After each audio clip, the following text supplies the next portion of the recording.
মদিনার মানুষেরা অবাক, এই মেয়েটা বুড়ি মেয়ে আমার নবীর নাম ধরে ডাকে কেন? আল্লাহ নবী উকি মেরে দেখেন, আহারে আমার নাম ধরে আমার মা হালিমা ছাড়া কেউ আমাকে ডাকবে না।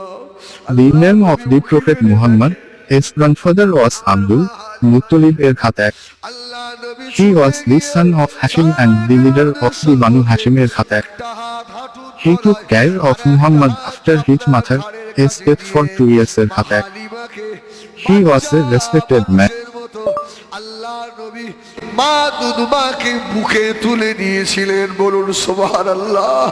মদিনার মানুষেরা অবাক, ইয়া রাসূলুল্লাহ The Prophet's identity was Muhammad, the messenger of Allah. আল্লাহ নবী ঝরঝর করে কেঁদেছিলেন। এ মদিনার আনসারীরা, তোমরা জানো না আমি